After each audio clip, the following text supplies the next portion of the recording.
Dans une sphère médiatique, essentiellement tournée vers des contenus généralistes, où l'originalité n'a plus sa place au chapitre, où le secteur de l'économie et finance, pourtant poumon d'un État, sombre dans les oubliettes, voici enfin Ecofin Télévision.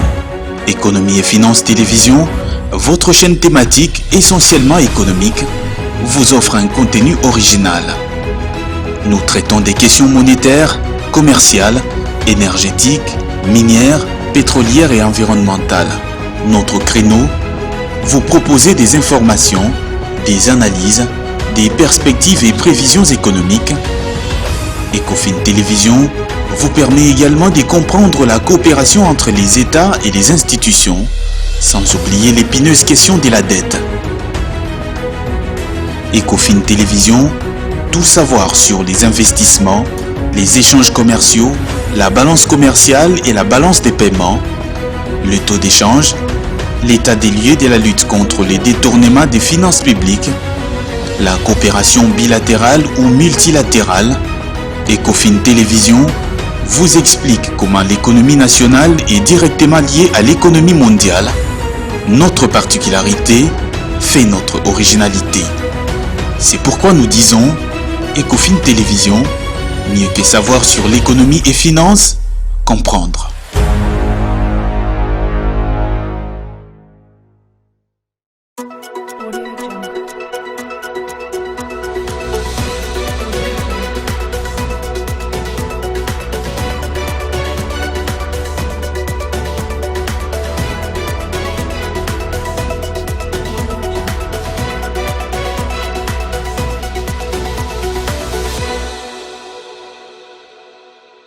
Mesdames et messieurs, bienvenue dans cette rétrospective de la semaine.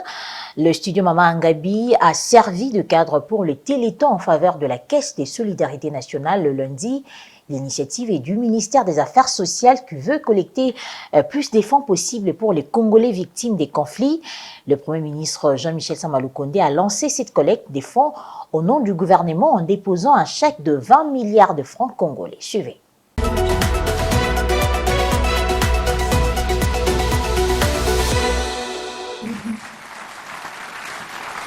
Les Congolais ont besoin urgent d'actions humanitaires dans le territoire touché par des conflits, seront le bénéficiaire de ces collectes de fonds. Les dons en nature sont également attendus. L'un des objectifs de ces collectes, ouvertes par la Caisse de solidarité nationale et des gestions humanitaires de catastrophes, est de récolter jusqu'à 200 milliards de francs congolais. Chaque ministre est invité à contribuer. La somme minimum de contribution pour un Congolais lambda est 2000 francs congolais. Le Premier ministre Samaloukonde, présent pour le lancement de cette campagne de solidarité, a prêché par l'exemple en remettant au nom du gouvernement un chèque de 20 milliards de francs congolais, soit 10% de la récolte globale attendue. En lançant aujourd'hui cette campagne de solidarité nationale en mode Téléthon, j'annonce que le gouvernement avait déjà posé le geste symbolique avec un chèque de 20 milliards de francs congolais, l'instruction transmise au ministère du Budget et celui des Finances. Le ministre des Affaires sociales, Modeste Mutinga, a donné les raisons de cette collecte de fonds. Je vous salue et vous remercie sincèrement, vous tous, hommes et femmes, officiels et privés, qui êtes venus exprimer sans embâche votre amour pour le Congo, pour la patrie. Vous qui êtes venus partager la souffrance de nos parents, de nos frères, de sœurs, soyez rassurés, vous allez leur apporter le sourire. Les dons en numéraire peuvent être versés directement via des comptes bancaires et des numéros de service mobile money affichés. La structure catholique Caritas Congo est choisie pour transporter vers la destination finale les éventuels dons en nature qui seront récoltés. On a désormais 20 milliards de francs congolais.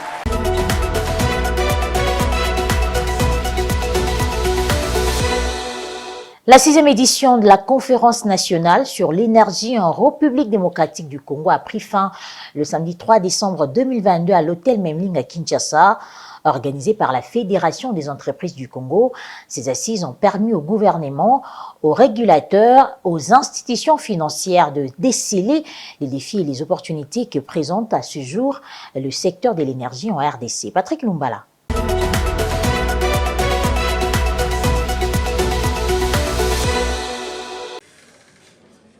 Au cours de ces 2 jours des conférences, les opérateurs économiques du secteur privé, les organes techniques de l'État et bien sûr les membres du gouvernement ont réfléchi autour des défis et des projets pouvant mener au développement du secteur de l'énergie en République démocratique du Congo. Organisée par la Fédération des entreprises du Congo, cette 6e édition de la conférence DRC Énergie est surtout une opportunité pour l'accélération de la mise en œuvre des projets dans les secteurs de l'énergie à travers des financements concrets. Ce qui est important pour nous, c'est voir comment est-ce qu'on va passer maintenant à la phase supérieure. Une phase qui va nous permettre maintenant de mettre en œuvre nos projets. C'est ainsi que vous avez noté que nous avons relevé des problèmes, par exemple, de financement, des problèmes de ce qu'on appelle des contrats avec l'industrie minière, des problèmes aussi qui sont liés à notre collaboration avec la SNEL. Comment est-ce qu'on peut, dans un laps d'état d'ici 5 ans, augmenter notre capacité. Pour le ministre des Ressources hydrauliques et électricité, malgré la libéralisation du secteur de l'énergie en 2014, l'une des difficultés qui rencontre ce dernier demeure la quantification de la demande au niveau national, d'où la relance d'études sur les plans directeurs. Également présente, la vice-première ministre et ministre de l'Environnement, Eve Bazaïba, préconise quant à elle une répartition intelligente des ressources énergétiques, notamment celles provenant de l'hydroélectricité, pour répondre entre autres à la demande de l'industrie minière. L'énergie provenant de l'hydroélectricité est capable, par rapport à la puissance demandée, de soutenir l'industrie. Donc on peut faire cette politique pour les foyers, pour l'éclairage public. C'est des photovoltaïques.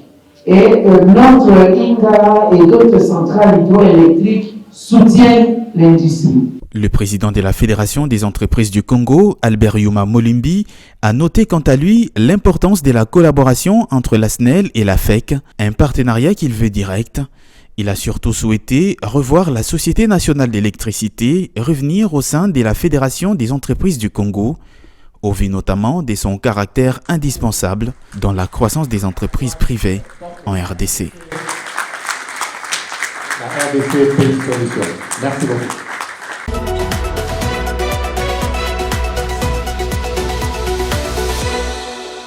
Autre chose à signaler, l'or, les coltans, la cassitérite et les pyrochlores sont les minéraux à la base de la guerre économique que le Rwanda et ses alliés nous imposent. L'affirmation est du ministre de l'Industrie et ex-gouverneur du Nord Kivu, Julien Paluku, qui était aux côtés du ministre de la Communication et des Médias, Patrick Muyaya, au cours d'un point de presse animé le lundi dernier à Kinshasa. Les détails dans cet élément de Tony Antoine Dibendila et Joe Manana.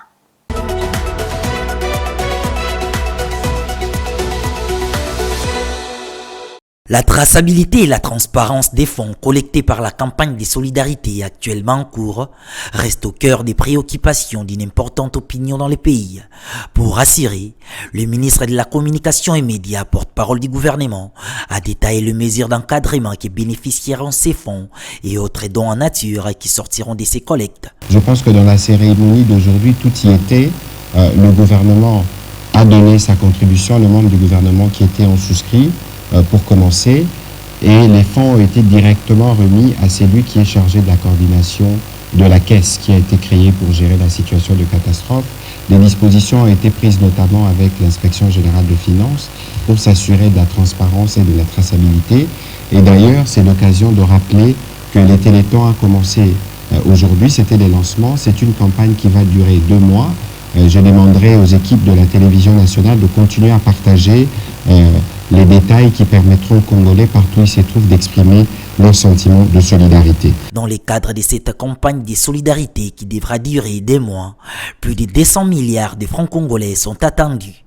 Le gouvernement a disposé un chèque de 20 milliards de francs et déjà plusieurs responsables politiques annoncent leur prochaine contribution.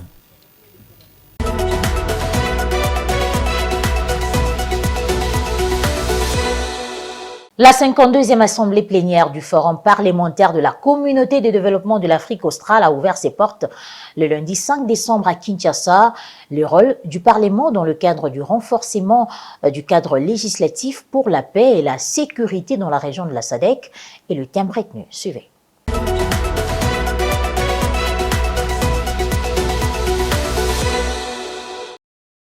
La République démocratique du Congo accueille les travaux de la 52e assemblée plénière du Forum parlementaire de la Communauté de développement de l'Afrique australe.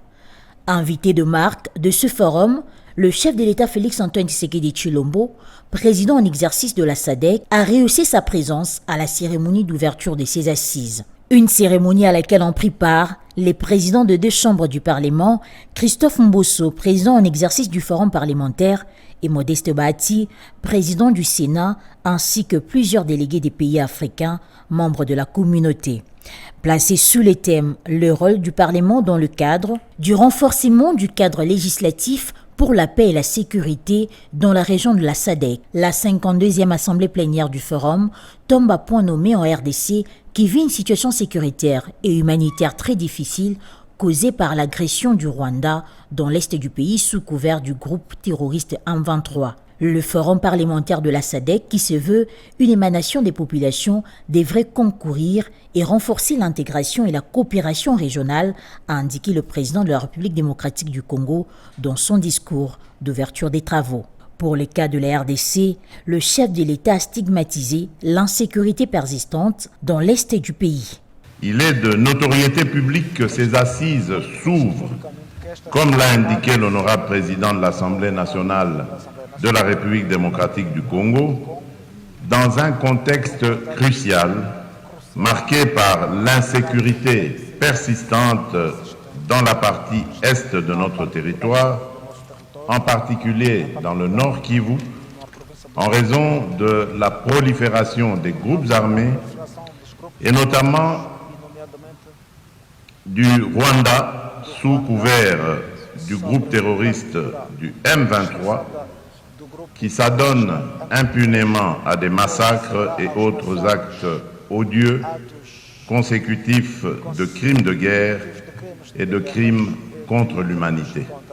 L'agression de la RDC dans l'est du pays s'opère sous le regard de la communauté internationale, a déploré le président de l'Assemblée nationale qui en appelle au soutien des États membres de la SADC pour défendre le pays.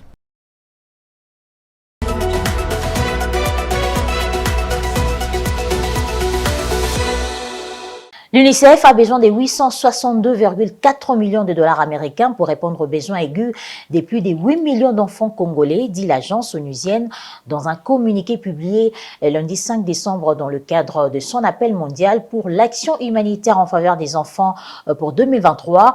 Un message relayé par sa directrice régionale du Fonds des Nations Unies pour l'enfance pour l'Afrique de l'Ouest et du Centre lors de sa visite dans les provinces du Nord et Sud Kivu. Betty Tonfumo nous fait les points.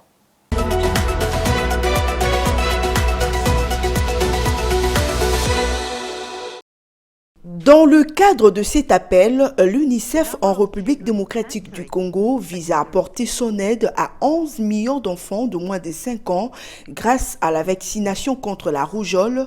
3,4 millions de personnes en leur apportant un accès à l'eau potable, 2 millions d'enfants et des soignants par son appui en matière de santé mentale et de soutien psychosocial, 1,7 million d'enfants en leur offrant un accès à l'éducation, 1,1 million de personnes en distribuant de biens de première nécessité. Elle a en plus ajouté l'ampleur de la crise et le risque en matière de protection sont alarmants. 5,7 millions de personnes sont déplacées en République démocratique du Congo, dont l'écrasante majorité à l'Est a fui les combats qui font rage et qui ont provoqué le déplacement d'au moins 1,5 million de personnes en 2022, dont plus de la moitié des enfants. Voilà pourquoi, au travers d'elle, l'UNICEF plaide pour un financement opportun, flexible et pluriannuel pour soulager tant soit peu les souffrances des enfants congolais.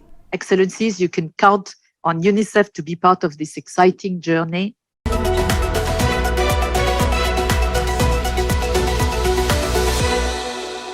L'État congolais vient de payer un acompte de 30 millions de dollars sur les créances qu'il doit à la Société commerciale des transports et des ports ex-Onatra. L'argent devant servir notamment au paiement des arriérés de salaire. Approché, le secrétaire général du syndicat national des réformateurs dit attendre le versement de cette somme dans le compte de la SCTP avant tout autre argumentaire plus solide. Grace Luyanga et Sili Chamala nous en parlent.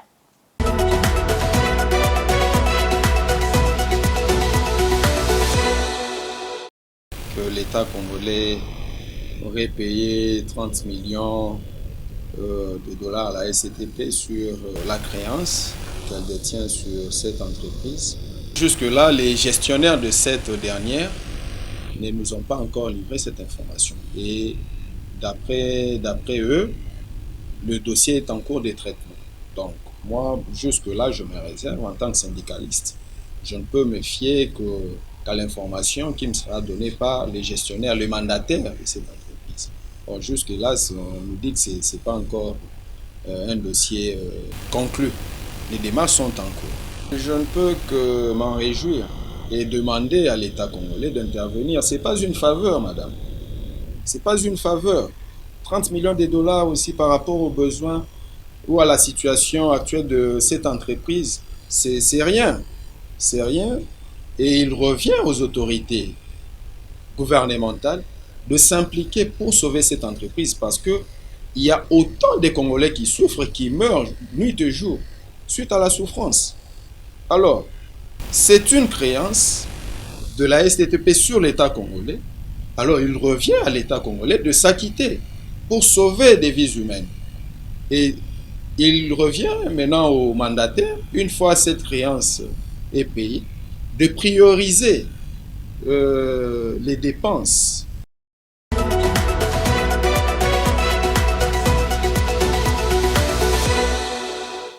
Et puis lancement ce jeudi 8 décembre des activités de la deuxième édition de la Semaine nationale du tourisme. La cérémonie d'ouverture a vécu au Musée national de la RDC à Kinshasa sous la houlette de la ministre nationale en charge de la culture, art et patrimoine, Catherine Katungu.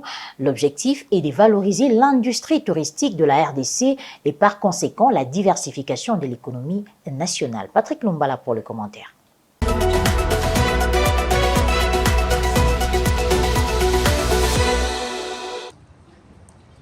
Repenser le tourisme, c'est le thème principal de cette deuxième édition de la Semaine congolaise du tourisme. La ministre de la Culture, Art et Patrimoine, Catherine Katungu, qui a officiellement lancé cette deuxième édition ce jeudi 8 décembre au Musée national de la RDC à Kinshasa, a noté l'importance de consolider les acquis de la première édition qui s'était tenue dans la province du Lualaba. La réflexion autour de ces thèmes permettra au secteur du tourisme de la République démocratique du Congo d'écheminer vers l'atteinte des objectifs de développement durable qui préconisent l'équilibre entre les priorités économiques, sociales et environnementales de la société.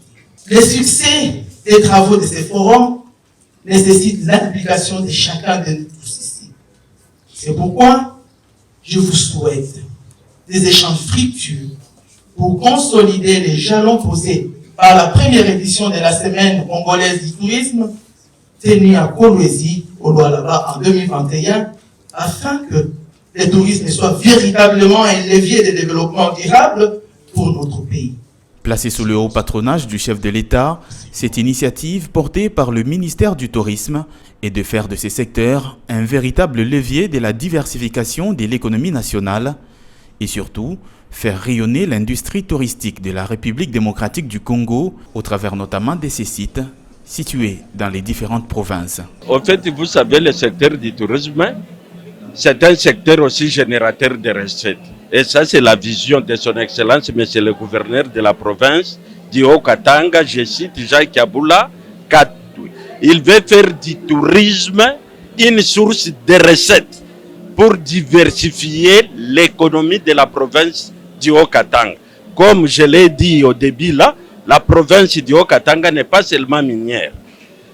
Dans le cadre de la diversification des activités économiques, on a mis l'accent aussi sur le tourisme. Donc on y accorde une importance particulière pour que le tourisme soit une source de recettes comme sous d'autres cieux. Dans l'ensemble, ce sont plus de 600 participants venus des différents coins du pays et de l'extérieur qui sont présents à cette édition de la Semaine congolaise du tourisme, dans l'objectif notamment de réinventer ce secteur et en relever les défis dans cette période post-Covid.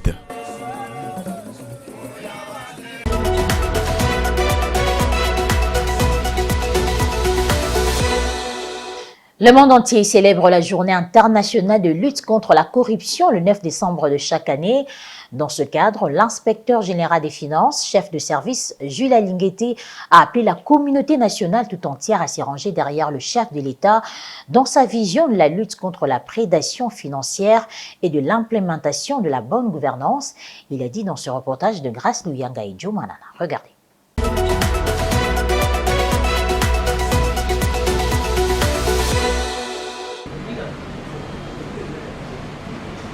Une lutte commune pour mettre fin aux antivaleurs dans la gestion publique et l'appel solennel de l'inspecteur général chef de service Jules Alinguete en cette journée de célébration internationale de la lutte contre la corruption, ces fléaux qui représentent un défi majeur pour l'État congolais. S'unir à une synergie d'action pour réprimer la prédation financière et les souhaits de l'actuelle administration de l'inspection générale de finances. Ça nous fait tout d'abord une fierté que toute la communauté internationale aujourd'hui parle de la lutte contre la corruption comme stratégie de développement. Et les gens doivent savoir que la corruption, le détournement des deniers publics est un cancer qui ronge l'avenir de tout le monde. Voilà pourquoi nous devons tous nous mobiliser contre cette antivaleur.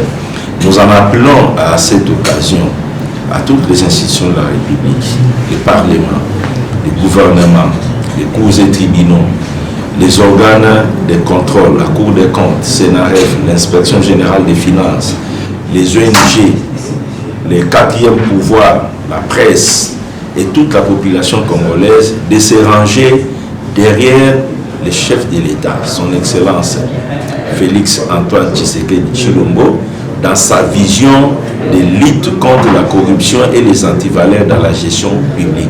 C'est à ce prix que nous aurons demain un Congo meilleur. Nous avions choisi pour un bien-être collectif, unissons-nous dans la lutte contre la prédation financière dans notre pays. La lutte contre la corruption en République démocratique du Congo exige l'implication de toutes les institutions, a-t-il assuré, et surtout de l'accompagnement de la société civile. Combattre les antivaleurs demeure un passage obligé pour l'émergence de la République démocratique du Congo.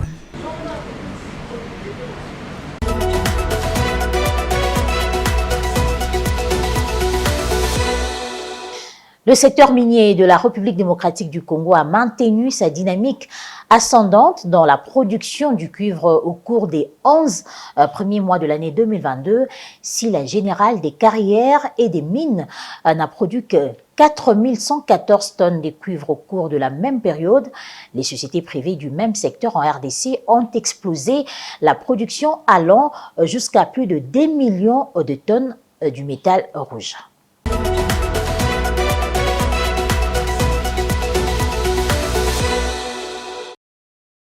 D'après la Banque centrale du Congo, la Société générale des carrières et des mines, la GECAMINE en sigle, n'a produit que 4114 tonnes de cuivre du 1er janvier au 30 novembre 2022. Le condensé d'informations statistiques de la Banque centrale du Congo note également que les entreprises minières de la République démocratique du Congo ont produit en 11 mois un volume de 2 190 818 tonnes de cuivre. Si la Générale des carrières et des mines n'a réalisé que 4114 tonnes de cuivre au cours de de la période évoquée, les sociétés privées, quant à elles, ont produit 2 186 704 tonnes, note le même document. La production du cuivre à fin novembre de l'année dernière a été de l'ordre de 1 607 485 tonnes avant de clôturer l'année avec un volume de production de l'ordre de 1 797 836 tonnes. Pour rappel, la production du cuivre en République démocratique du Congo est en augmentation cette année par rapport à l'année dernière. À mi-chemin, soit au premier semestre de l'année en cours, la production du cuivre en République démocratique du Congo est chiffrée à 1 144 965,75 tonnes contre 873 938,13 tonnes de cuivre à la même période en 2021, soit une augmentation de 271 27,61 tonnes de cuivre, ce qui équivaut à une hausse de 31,01%. Le secteur minier constitue le poumon de l'économie de la République démocratique du Congo et par ricochet contribue à plus de 20% au produit intérieur brut.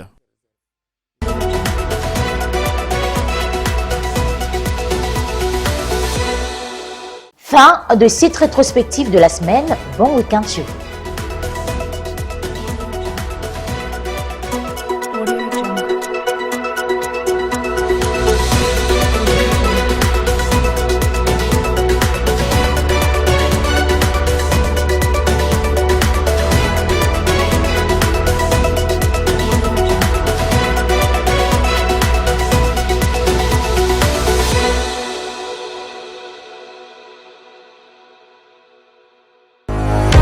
Dans une sphère médiatique, essentiellement tournée vers des contenus généralistes, où l'originalité n'a plus sa place au chapitre, où le secteur de l'économie et finance, pourtant poumon d'un État, sombre dans les oubliettes, voici enfin Ecofin Télévision. Économie et finance télévision, votre chaîne thématique essentiellement économique, vous offre un contenu original. Nous traitons des questions monétaires, commerciales, énergétiques, minières, pétrolières et environnementales. Notre créneau, vous proposer des informations, des analyses, des perspectives et prévisions économiques.